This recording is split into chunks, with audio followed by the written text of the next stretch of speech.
Hello, I am Dr. Betty Protis, and I am the Vice President and Dean of the School of Health Professions at UTMB Health in Galveston. And I am very privileged to be able to talk to you today about Parkinson's disease, particularly an interest of mine, which is whether or not we can improve function for people with Parkinson's disease. I am a physical therapist, and I have worked with people with Parkinson's disease since my very earliest, my very first job in physical therapy. And I do appreciate anyone who's interested in working with these individuals. I thought I'd tell you a little bit about Parkinson's disease, just to talk about what the disease is all about. It has the primary cardinal symptoms of bradykinesia, which is slowness of movement, arresting tremor, which is a key characteristic that many people associate with Parkinson's disease, rigidity, difficulty moving your limbs, and postural instability, and difficulty maintaining your upright balance. This is a disease that affects about 1% of those individuals over the age of 40. And as many as 1/3 of the individuals, older individuals, exhibit some of the symptoms of Parkinson's disease. It is the most common form of disability in older individuals. I just wanted to show you what the movement looks like. I'm asking an individual to rapidly move his arms as rapidly as possible back and forth, and you can see that as he goes on, the movement, he's unable to move, stops moving entirely. In the legs, it's a similar kind of thing. It looks like he's just not trying to move as much as possible, but this is the slowness of movement that is characteristics of the disease. If we ask the individual to touch the tip of his fingers as rapidly as he can, you can see it's rather slow, a little bit difficult for him, and he doesn't continue the activity for very long. So you can imagine the frustration that these individuals have just trying to move and do their everyday activities.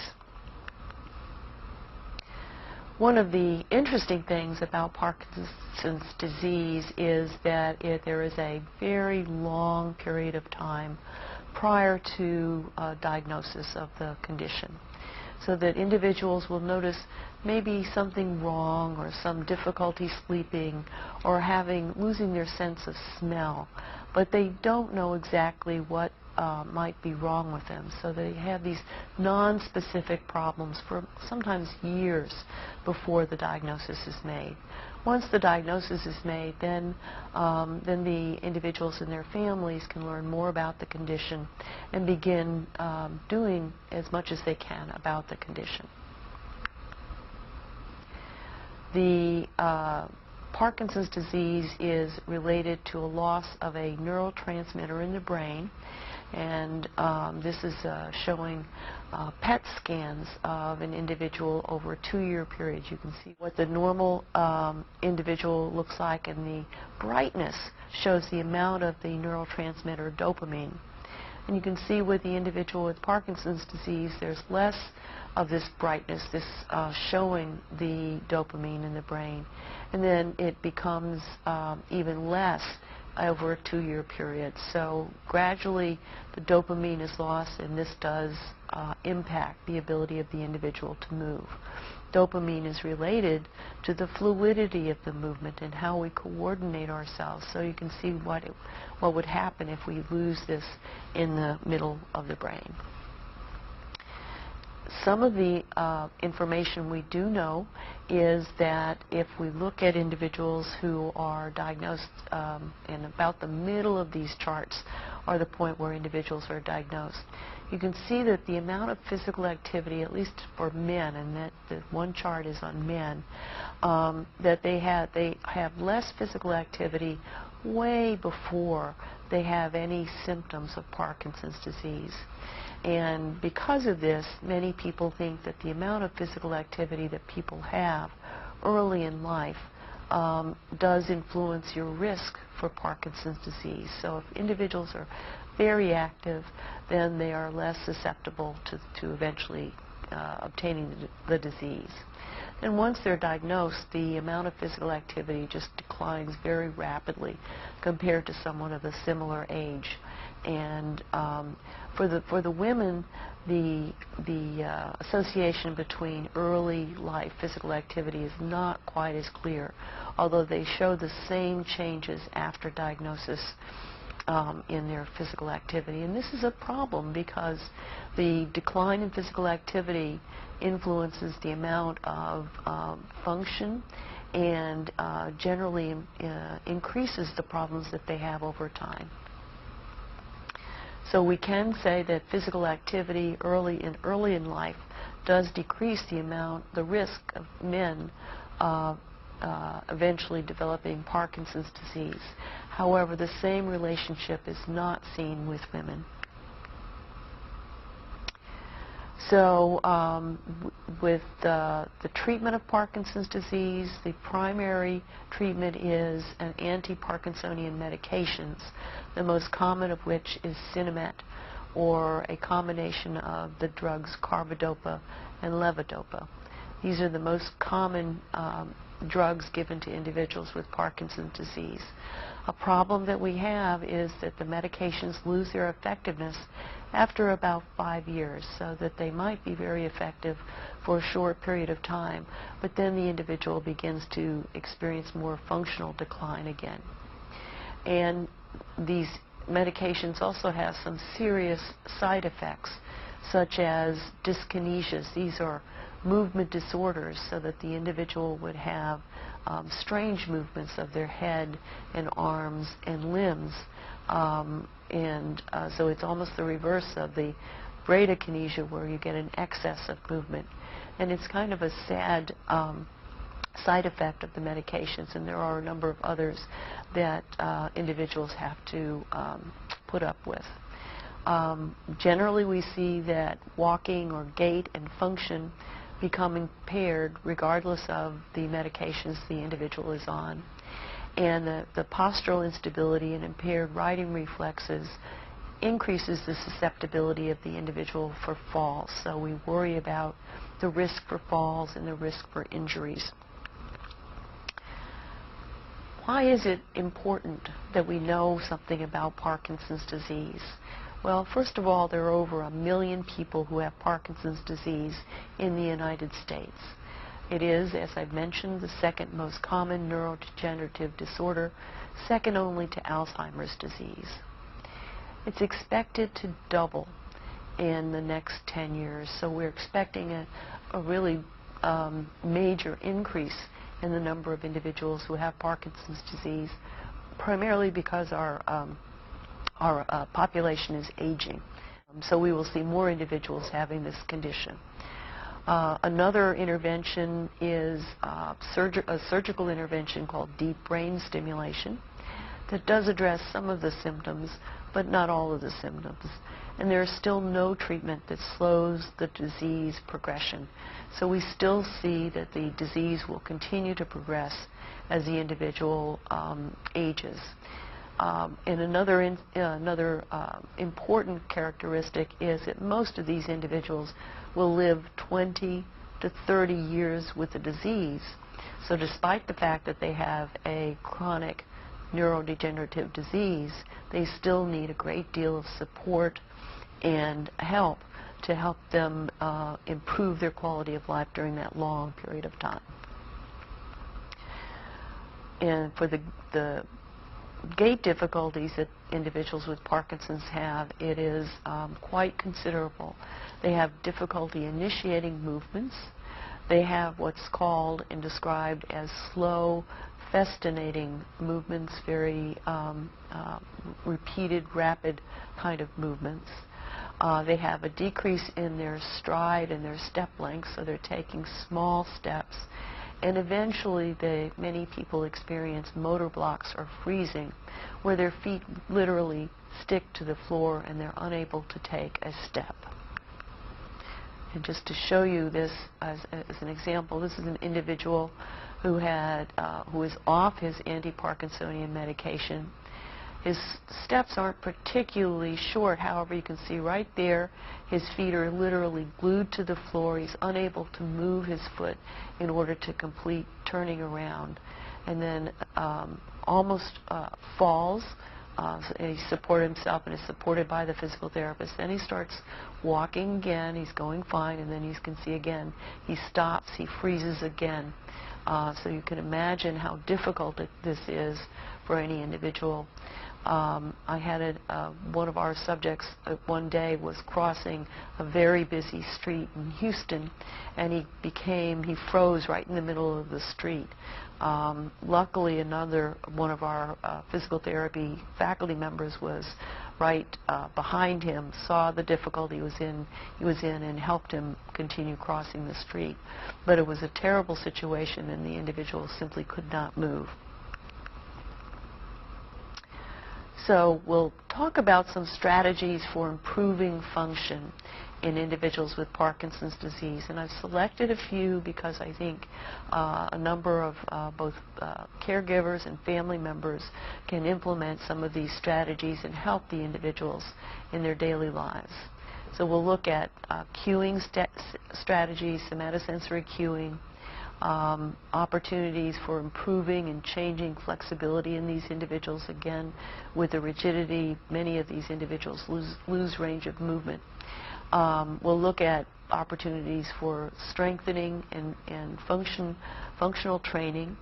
And then we'll look at safety and balance training. When we talk about somatosensory cueing, and these are examples of visual cueing and auditory cueing. The visual cueing is frequently something like a series of stripes, maybe yellow stripes, across the floor, so that it gives the individual a target to aim for.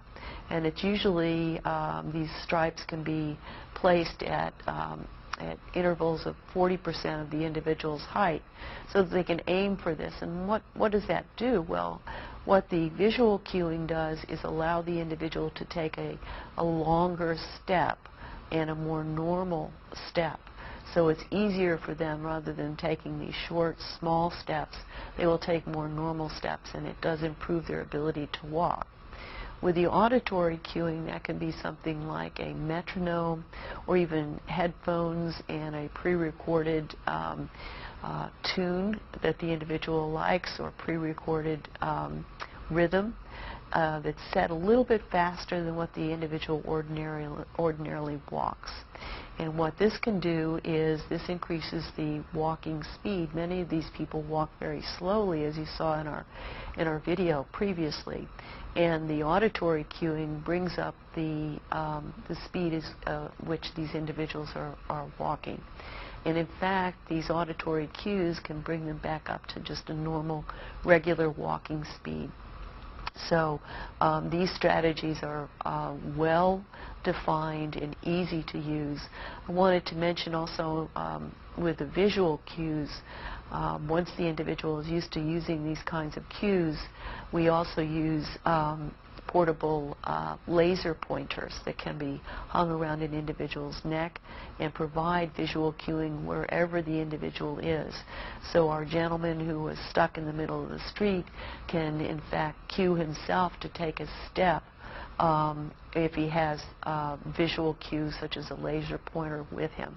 And it's a very effective way of these individuals, and it's really incredible to watch this occur, because here you have an individual who can't take a step, and you put the cue in front of them and wham, then they take a normal step.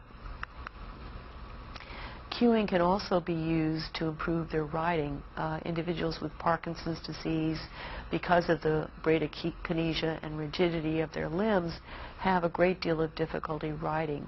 And again, this is a primary form of communication for a lot of individuals, but with a simple strategy, just using lined papers, just like our regular lined writing paper, their writing becomes more legible, and they're more easily understood. This is a terrific bonus for both the individual as well as their caregivers, since sometimes these individuals also have difficulty with their speech and need to communicate vital information to those caring for them.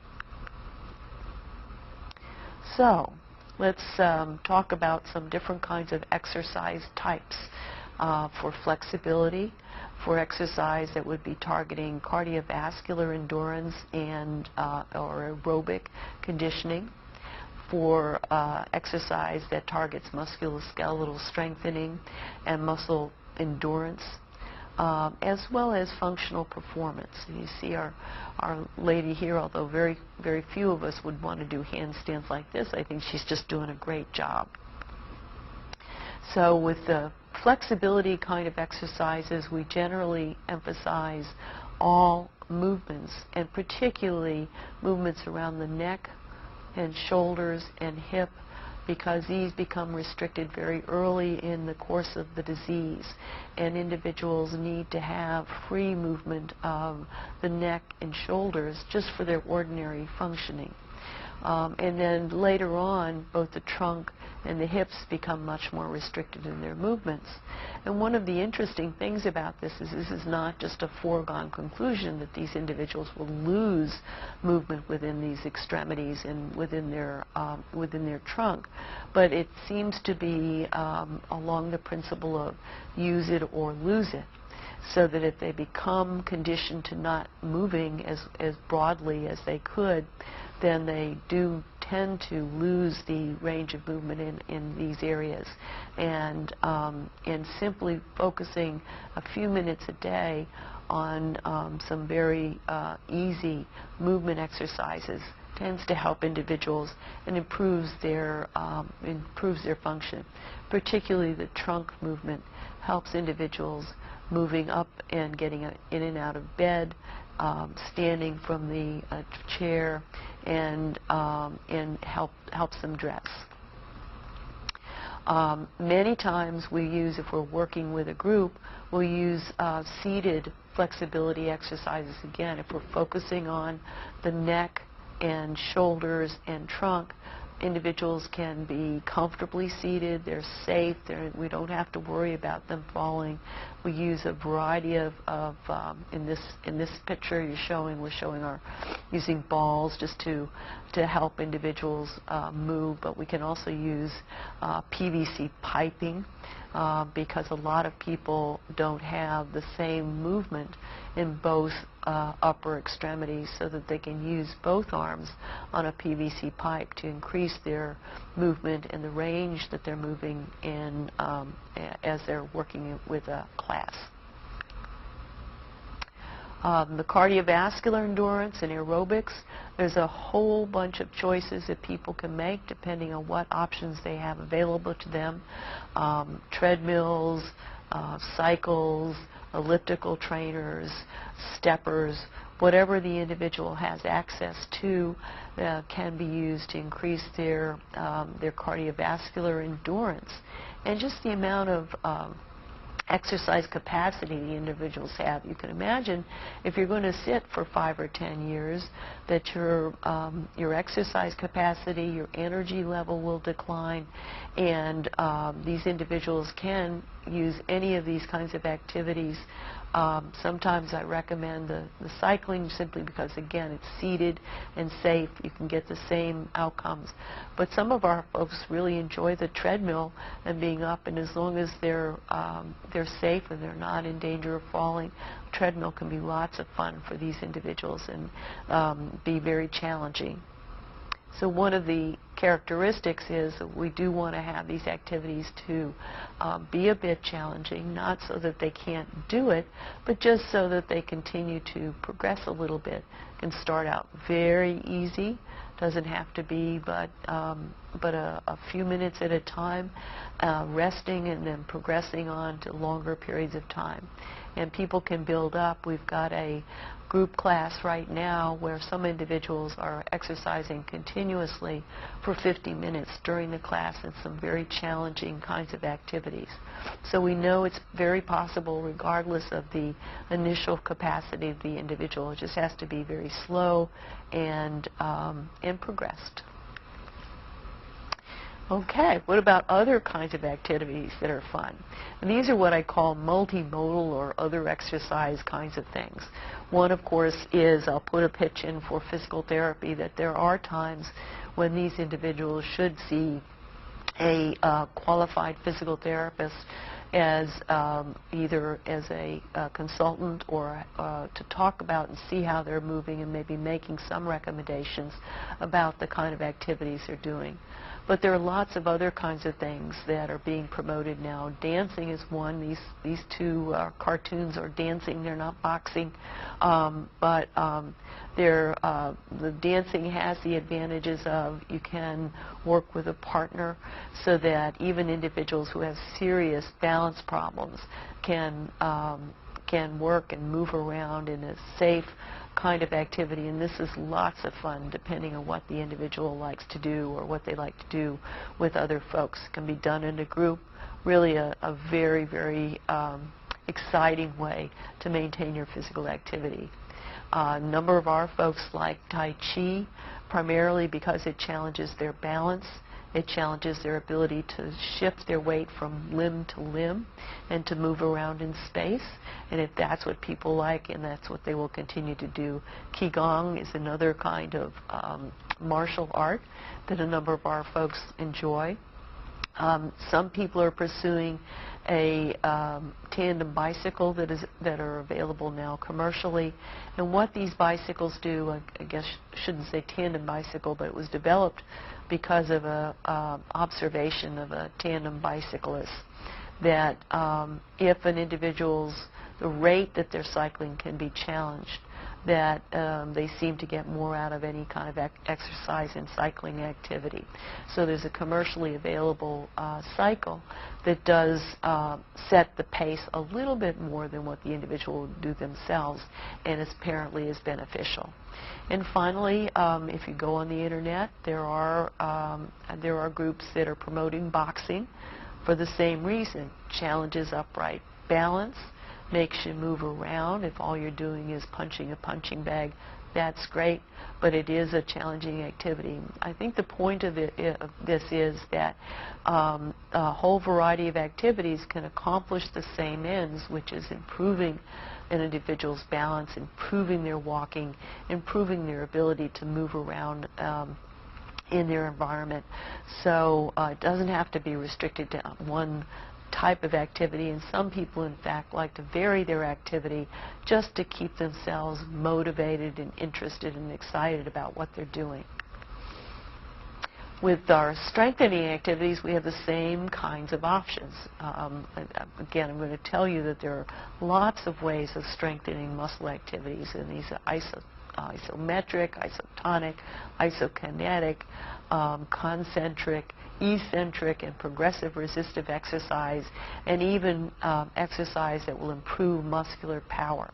But I think the whole issue, and I'm going to show you some strategies that simply use more of a function-focused kind of thing, approach, because many of the strengthening activities, as you know and you might imagine, do require equipment, specialized equipment, and barbells, and all sorts of other kinds of strategies, and sometimes people don't have access to that.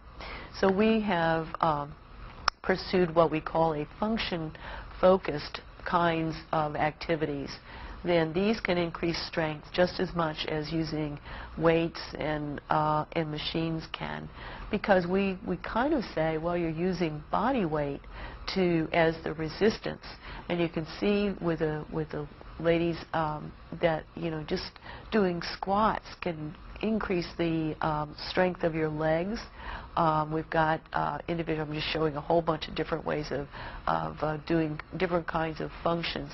But I like the senior snowplow myself because again, worthwhile activity will challenge strength and balance by just getting the individual to move, so that we kind of look at different kinds of ways, and I'll show you some more in a bit. So you can use function-focused interventions, and these are examples of a group class. However, these can easily be done at home using chair stands without using your arms, so repeated chair stands. And step-ups, just if you have a step in your home, you can go repeated steps, step up and down. You have to be a little careful if your balance is poor. Someone should be there with you. But for the stand-ups, we've had good success with our folks once they're comfortable with the activity, that they do pursue this at home. Here's some other kinds of function focus kind of things that uses body weight, again, to increase muscle strength. So the individuals lying are bridging, so they're pushing their weight up on their feet and up off the mat. And this is a really good general conditioning exercise, particularly for the trunk, hips, and knees. And we have individuals get down on the floor and then come up from sitting on the floor. This, again, has to be done a little carefully. We put chairs nearby so nobody is off balance. But just getting up and down from the floor can be a very challenging and strengthening activity for individuals. And then just lunges as well. Here we do have a weighted vest on these individuals, but you don't have to have weighted vests. Or if you want to have a little extra challenge, we just grab a couple of soup cans out of the pantry and have you do the lunges with the soup cans, or a milk carton if you really want to push your strength. So there are lots of ways you can do this, and this can be done at home or anywhere that helps individuals with their strength. So if you don't have access to a gym or weight machines, this is a really great way to maintain your strength and increase your function. Okay, how about the falls and why people with Parkinson's disease are at risk for falls? First of all, they are on multiple medications. Some of these individuals take 12 to 20 medications, different medications a day. So one risk for falls just in older people is if you take more than 4 different medications. So these individuals are primarily at high risk for falls. Sometimes it's related to complications of the medications. They might get dizzy when they stand up. They might not tolerate the medication well. They might have urgencies for going to the bathroom and have to move pretty quickly. The disease, as I mentioned, does produce progressive problems with balance, and anyone with balance problems does have a tendency to be at risk for falls. And then just the gait problems alone. You saw with our video, this gentleman was at very high risk because of his freezing as he was walking. So if his feet freezes, then he has more difficulty and is at risk for falls. So what do we do about this? Okay, first of all, there are the interventions to reduce fall risk in older people. So this is people not with Parkinson's disease, are generally what we call multiple interventions that are most effective. So it includes medical management, making sure you are on the right medication regimen and are not don't have medications that that interfere with one another or produce problems that might make you dizzy or at risk for falls. We look at home safety and inspect the home and whether or not there are instances in the home that might make an individual at risk for falls. Certainly rugs and cords and different kinds of problems, narrow doorways, that sort of thing. Certainly strength, balance, and flexibility training helps to reduce individuals' risk for falls, and then of course specific gait training. So all of these strategies are appropriate for individuals with Parkinson's disease. As I mentioned before, some of them have almost exaggerated risks in some of these areas. So safety awareness. Let's just talk. This is such an easy thing to do, and you just have to remind people to do this. One is to slow down. So a lot of people will tend to move very quickly, to move suddenly, and that's the conditions under which these individuals will fall. So simply reminding someone to slow down, take their time when they are, say, standing from a chair or sitting down or going across to the refrigerator to get a drink. We do suggest that people do one thing at a time. I had one individual who I worked with who would go to the grocery store, and on her way home from the grocery store, she would meet her dog in the yard. So she'd have a bag of groceries and the dog, and she'd almost fall every single time going from the car into the back door. So we would remind her just to do the groceries and not worry about the dog, or not walk the dog at the same time that she's trying to hold something else. And checking out the environment for anything that might, a doorway that's uneven, rugs again I mentioned. I had an individual who I saw in his home, and he had beautiful oriental rugs throughout the apartment. And of course, each of those were about 1 inch in depth. And so he and I got down on the floor, rolled up the rugs, and put them away in the carpet because he was falling and had a risk for falls, and he didn't need to have more challenges in the environment. Avoiding risk. Again, one of our folks, her son knew she needed some exercise, so he went out and bought her a bicycle, not a stationary bicycle, but a regular bicycle. Well, the first thing she did when she got on the bicycle was to fall. So we definitely try to suggest that instances where you know you're at risk, ladders are a key one. We have to remind people not to use the ladders. Call the son or daughter-in-law over if they have to change that light bulb, and don't get up on those ladders themselves, because individuals with balance deficits are at terrible risk for a fall and an injury when they use ladders or trying to use repairs in high spaces, or trying to get that high shelf. This is one of my problems. I usually have to get my taller husband to get those glasses out from the high shelf. Okay, we also use balance and gait exercise for older fallers. And just as an example of what we do, these activities are done both sitting, again, where the individual can be very safe and stable, as well as standing. And in standing, of course, you can challenge people's balance a little bit more. And what do? Very simple things. You have their eyes open, but then you ask them to close their eyes, because a lot of people are very dependent upon their visual information to avoid, to keep them balanced. And as soon as you eliminate the visual, they don't have all the other cueing and balancing abilities, but it does change them. You don't want people to fall, but you do want to challenge their balance. We can use anticipatory adjustments. What is this? This is simply a little bit of kind of pushing the individual around, or kind of like what I described with the dance routines. If you're moving it with a dance partner, you automatically adjust your balance as, and this is what we call it, anticipatory adjustments. And then we talk about specific movement strategies.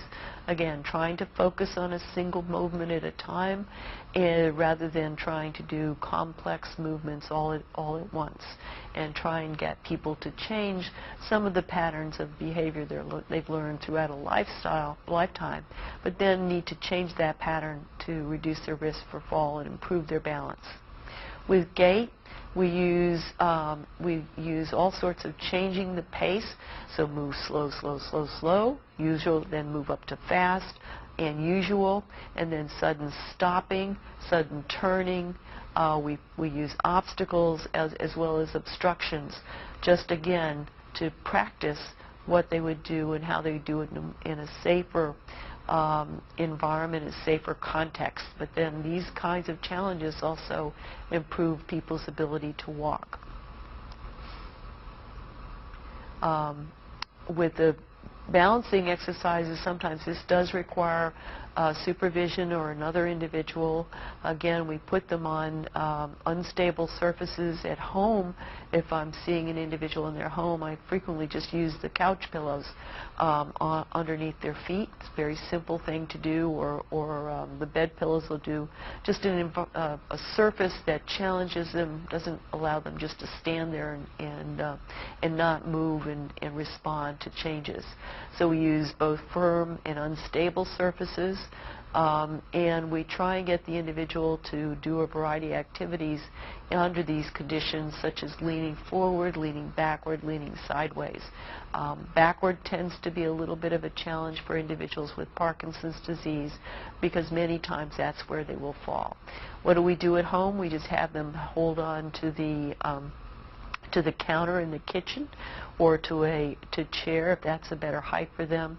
So again, the purpose is not to have them fall, but simply have them do activities that will challenge their balance, and by challenge their balance, improve it.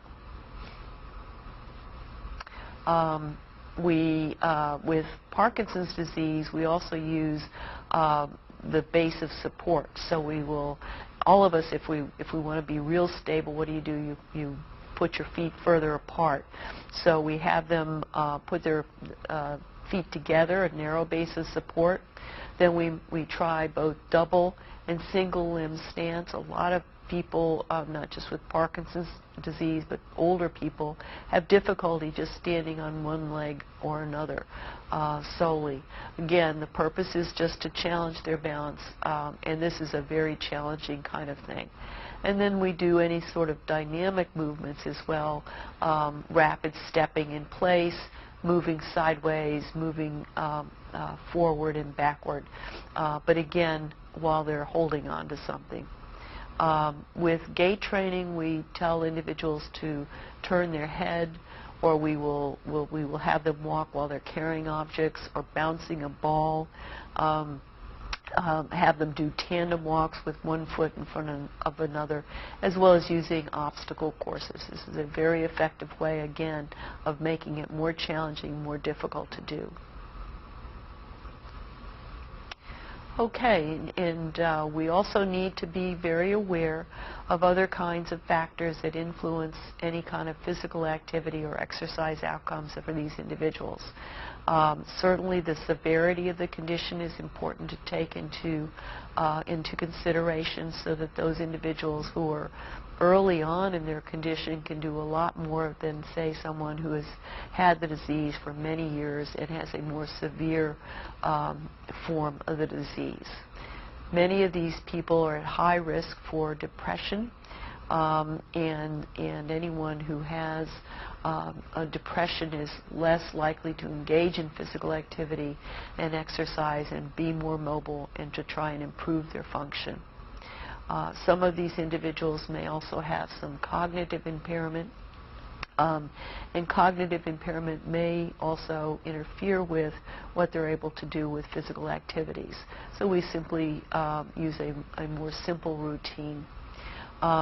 The amount of social and family support is extremely important, so that if we have individuals who have family members willing to dance with them when Dancing with the Stars comes on, or simply dance with them by putting the music on and being their partner, it is a lot more meaningful to the individuals and encourages them to continue with the activities.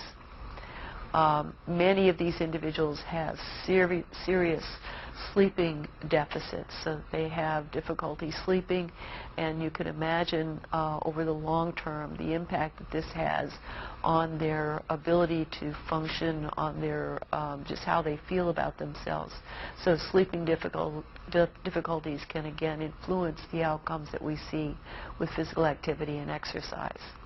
And then a number of individuals have, as the disease progresses, clinical fluctuations, so that they may be okay in the morning when they take their first dose of medication, but as the day wears on, the medication is less effective, or they are not as responding as well, or they've eaten something that interfered with the absorption of their medication, so they can maybe are not functioning the same at 3 o'clock in the afternoon as they were in the morning, and this is a real concern with these individuals.